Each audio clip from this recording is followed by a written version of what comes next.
Hey guys, how's it going, and thanks for coming. I'm Nick, and this is Real Life Money, where we talk about real life and money, because you know schools aren't. Don't forget to subscribe, so let's get started. So this is a pre-recorded video, guys. I'm actually on vacation right now. I went away to Italy. I'm like so excited for this trip. I did mention it on my thank you for my 1,000 subscribers. I'm still amazed that I hit that point, but I wanted to do a very different one for you guys. So for this video, I'm actually going over the top 3 stocks that I have in my portfolio, and I'm actually giving you the numbers, the amounts, and everything. I never went into this. I was always like, should I tell them? But I feel like we're family, and it's a great way to actually learn, and also just for you guys to know where I'm at. So without further ado, my top 3 stocks in my portfolio. These are like my top ones ever that I never showed anyone ever, are these guys. So we have Apple, Visa, and Amazon. I organized these by market value.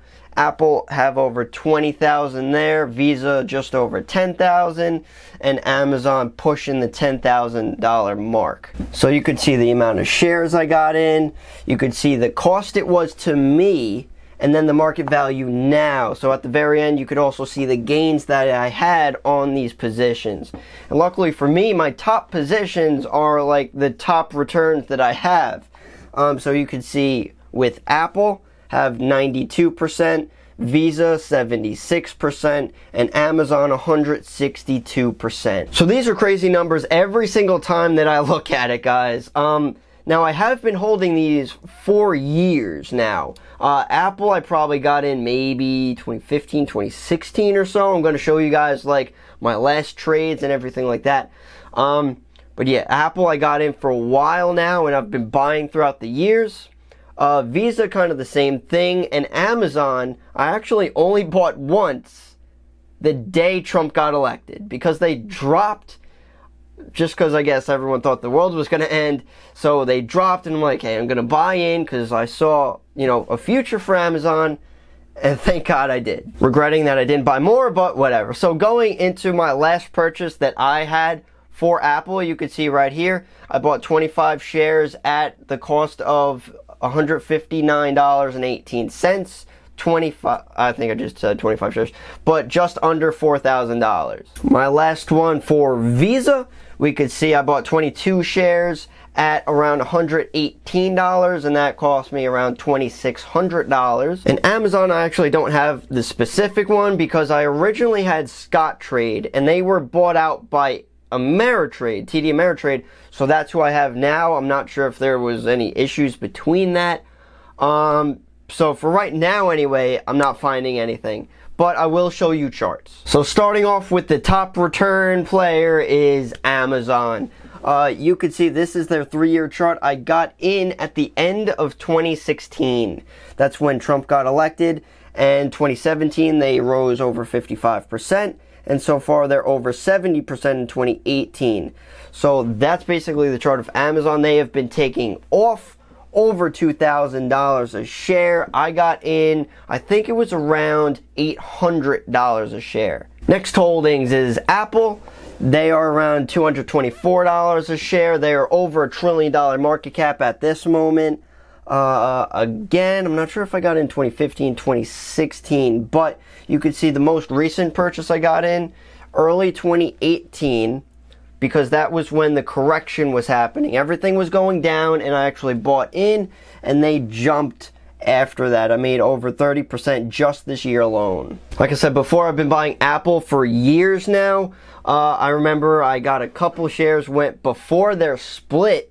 If you guys remember their last split, they were like $700 a share. Then they did a 7-for-1 split, so each share ended up being $100.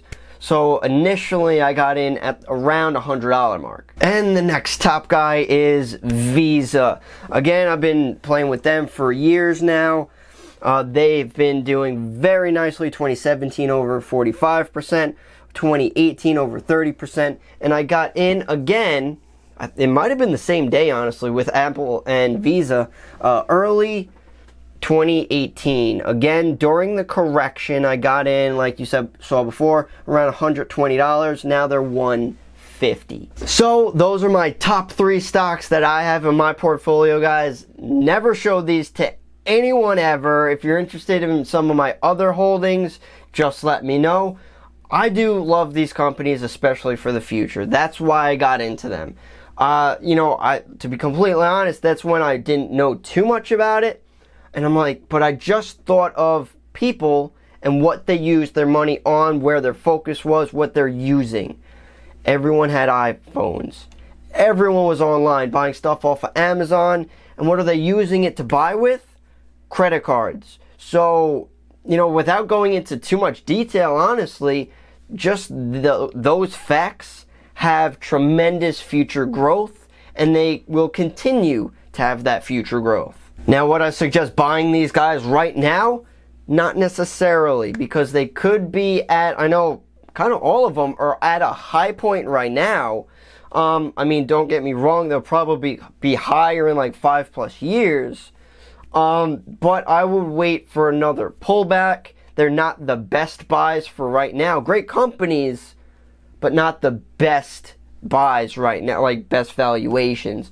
So definitely keep an eye out, just like any other stock. And by the way, like you probably saw before, I had actually fractional shares. That's only because I have a dividend reinvestment plan. Amazon doesn't have dividends. Apple does, and Visa does. So when I get dividends, it gets automatically reinvested back into the stock.